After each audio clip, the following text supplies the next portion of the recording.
Welcome to The Deep Dive. This is a Prime AI podcast brought to you by the folks at Silicon and Silk. Great to be here.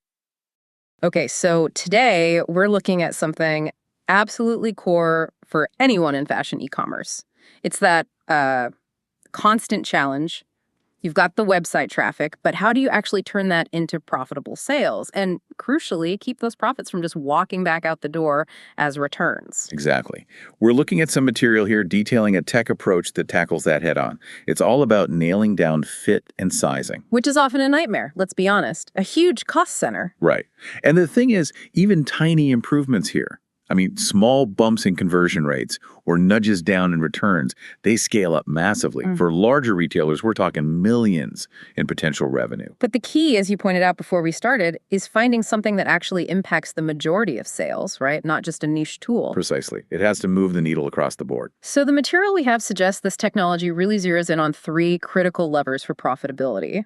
You've got conversion rate, getting people to actually buy. CVR. Then average order value, getting them to spend more when they do buy. AOV, yeah. And the big one, return reduction. Less stuff coming back. Get those three moving together and, it fundamentally changes the financials for the retailer. Okay, so let's unpack this. What kind of numbers are we actually talking about? Let's start with that conversion rate lift. What are people seeing? Okay, so CVR is usually the first thing people notice. The sources consistently show retailers using this tech report somewhere between a, let's say, 3 to 10% relative uplift in conversion rates. 3 to 10%. That's quite a wide range. It is, and it's interesting why it's a range. It tells you a bit about buying psychology. Okay, so if I'm a retailer, how do I know if I'm likely to be at the 3% end or the 10% end? What makes the difference? It seems to boil down to the type of purchase. Think about high-value items, luxury goods, maybe wedding dresses, bespoke suits. Things you really think about before buying. Lots of research involved. Exactly. The purchase cycle is longer, more considered. There's high emotional investment. For those retailers, seeing a 3%, maybe 4% relative uplift is actually a really big deal. Because sizing is just one piece of a complex decision. Right. The tech helps remove a final point of friction. It validates a decision the customer was probably already leaning towards. So it's a solid gain, but on a purchase that was already quite likely. Okay, that makes sense for high ticket. But what about, everyday fashion, the stuff people buy more often, maybe more impulsively? Mid-price brands, fast fashion? Well, that's where you see the numbers creep towards the higher end. Maybe 8%, sometimes even 10% relative uplift. Because sizing uncertainty is a bigger barrier there. Absolutely. If you can remove that doubt, will this actually fit me like the last thing I bought? Especially for repeat customers, it massively impacts those more impulsive or routine purchases. You trust the recommendation, you click buy. So give me a concrete example. If a retailer normally converts at, say, 2%. Yeah, a typical baseline. A 7% relative uplift, which is right in the middle of that range, would take them to 2.14%. Doesn't sound like much, 0.14 percentage points. But it is. For a mid-sized retailer, that small shift can mean hundreds, maybe thousands of extra orders every month. Profitable orders, because you're converting existing traffic. It hits the bottom line almost immediately. Okay, that's compelling. But here's where, the skepticism creeps in for me. We've seen loads of sizing tools over the years. Widgets, calculators, many just fizzle out. They slow things down or the advice isn't great. How does this system apparently deliver consistent results? That's the crucial question. And the material points to two main things. Drastically reducing friction, especially for returning shoppers, and using a much smarter dynamic intelligence engine. This is where it gets really interesting. Okay, let's start with friction. How does it reduce that? Think about your returning customers. They might be 40, 50, even 60% of your traffic, right? They're your most valuable segment. Yeah, definitely. The last thing you want is to make them stop, fill out a form, answer questions again. It kills conversion. So this system uses what they call zero input sizing. Zero input, meaning? Meaning, for that returning customer, the size recommendation is just there, instantly, on the product page. No clicks, no pop-ups, no questions. How? Because it remembers them. Exactly. It learns from their past purchases and returns. So if you bought a size medium shirt last time, but returned it because it was tight in the shoulders, the system learns that preference for that type of cut. Next time you look at a similar shirt. It just shows me the large or whatever the better size is. Precisely. It removes that whole decision process, that moment of doubt for your best customers. Huge impact on just letting them flow through to checkout. Okay, that covers the returners, which is a big chunk. But what about first-time buyers? They have to give some info, right? How does the smarter quiz engine avoid the drop-off problem? More questions usually means fewer completions. True. And that's why the focus is on smarter questions, not just more questions. It goes way beyond just height and weight, which is often pretty inaccurate anyway. So what else is it looking at? This is key. It's a learning loop. It pulls in, 1, actual sales and returns data from that specific retailer. What's really being bought and kept versus sent back. Okay, real-world data. 2, and this seems to be a big differentiator, really rich product-level details. Tell me more about that. What kind of details? Things beyond a standard size chart. Oh yeah, deep stuff. Like the actual fabric composition. Is it stretchy jersey, rigid denim, flowy viscose? The cut is labeled slim fit, but actually runs loose. The fastening type, even things like variations between colors of the same product, because dyes can affect fit slightly. Wow, okay. So it's combining shopper input with incredibly granular detail about the actual garment they're looking at. Exactly. And it learns constantly. As more sales and returns happen, as reviews come in, as new products are added with their specific attributes, the recommendations get better and better. So it's not static. The advice it gives tomorrow is better than today's. Correct. That dynamic improvement is what makes the CVR uplift sustainable, not just a temporary bump. Right. That makes sense why it avoids the pitfalls of older static tools. And that dynamic intelligence leads to another really interesting feature. It actually tries to stop shoppers making bad choices, even after they get a recommendation. Ah, you're talking about the shopper nudging feature. I found this fascinating. It's like it knows we don't always trust the data or we have our own biases. We really don't. Yeah. You know, the system might correctly say medium is your best fit. But the shopper thinks, I usually wear large. Maybe I should size up just in case. Happens all the time. Or ordering both sizes to be safe. Right. So the technology can step in gently at that point. You might see a little message like, we recommend size M. Just so you know, most shoppers with your fit profile actually size down in this specific style. Or perhaps this item runs large. You might want to consider a smaller size than your usual. It's like having a helpful shop assistant whispering in your ear, nudging you away from making a likely return. Pretty much. It uses a bit of behavioral science to guide the purchase toward the right size, preventing that predictable return later on. It directly impacts profitability by reducing those unnecessary return costs. Okay, so we've got the CVR lift, driven by low friction and smart recommendations, plus this nudging.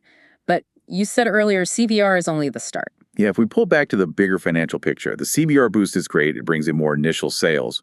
But the long-term profit impact, the stuff that really gets the finance team excited, comes from what happens next. Basket size and, crucially, refunds. Let's hit refunds first. Returns are the bane of fashion e-commerce. The costs are huge: shipping, processing, cleaning, restocking, maybe markdowns. It's a massive drain. It's not just the cost of the item you refund. It's all those operational costs, maybe $10, $15, $20 per return, multiplied by potentially thousands of returns. The figure that jumps out from the material is that clients see, on average, a 35% drop in size-related returns when shoppers follow the system's advice. Hold on, 35% reduction. In size-related returns, yeah, which are often the majority of fashion returns. That is huge. That fundamentally changes the cost structure of the business. If you're handling, say, 10,000 returns a month, cutting 3,500 of those saves an absolute fortune. Not just in direct cost, but inventory management too. Less stock stuck in the returns loop means it's back available for sale quicker. Less need for heavy discounting later. It improves cash flow, inventory turn. It's significant. And it seems that building this trust in sizing doesn't just cut returns, it also encourages people to buy more in the first place. That's the other side of the coin. Yeah. Average order value. The data shows an average increase of around plus 15% in AOV. 15% higher basket value. Why? It's mostly psychological confidence. Yeah. If you trust that the recommended size for those trousers is going to be spot on, you're much more comfortable adding the matching jacket or maybe that slightly more expensive pair of shoes you were hesitant about. You move from I'll try this to I'll buy this outfit. Exactly. You consolidate purchases. Less need to order multiple sizes just in case. You're buying with confidence, not hedging your bets. So bigger, more confident baskets. Okay, so let's put it all together. You've got more visitors converting into buyers, thanks to that 310% CVR lift. Those buyers are spending significantly more each time with the 15% AOV increase. And crucially, far fewer of those items are coming back thanks to the 35% drop in size returns. That sounds like a powerful combination for profitability. It really is. And it leads to the ultimate metric everyone wants to know. the return on investment. When you factor in all these improvements, CVR, AOV, and return reduction, the analysis indicates that retailers typically achieve an ROI of £8 in incremental profit for every £1 spent on this technology. An 8-to-1 return, that's very substantial. How does this system justify that kind of ROI claim compared to maybe simpler or cheaper sizing tools out there? What makes it different enough to deliver that? It really comes down to influence or coverage. Think about it. If you have a basic size chart, or maybe a widget that only some customers engage with, perhaps it only influences 20%, maybe 30% of your transactions. Right, not enough to really shift the overall site metrics. Exactly. It might help those few users, but it won't make a big dent in your total return rate or your site-wide conversion. Because the system combines the zero input for returning users with an effective quiz for new ones, it ends up influencing a much larger portion of sales, the material suggests, between 50 and 80% of transactions. So it's touching way more sales. Way more. And when you apply those CVR, AOV, and return reduction benefits across such a large percentage of your business, that's when you get that significant measurable impact on overall profitability and the strong ROI. Higher influence equals higher impact. That makes sense. It's about penetration. Okay, one final area, and it's critical for forward-looking retailers' data. Are they just feeding a machine, or do they actually get to keep and use the insights generated? Is it a black box? That's a huge concern. And the sources emphasize transparency here. Apparently, the system is designed to return all the key data points, inputs and outputs, back to the retailer via an API.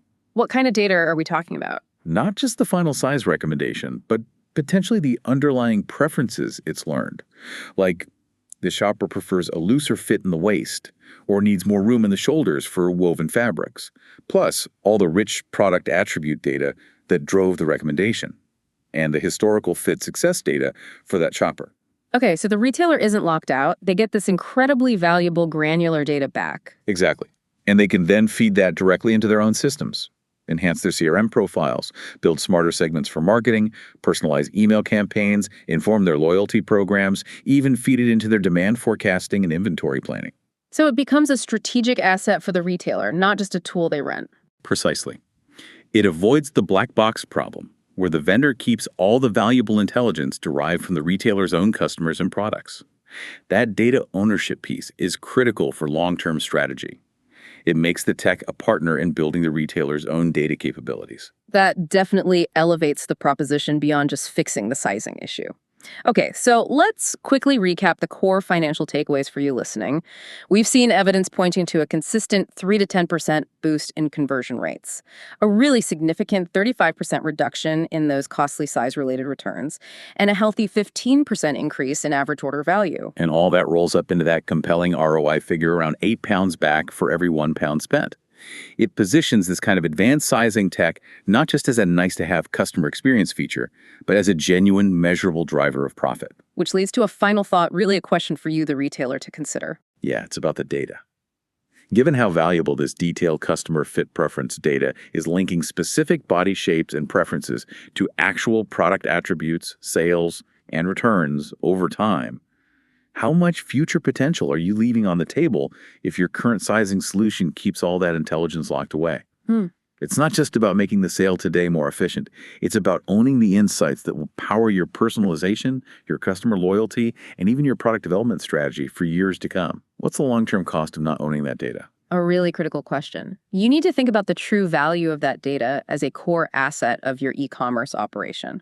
Fascinating stuff. Thanks for joining us as we explored this angle on retail profitability.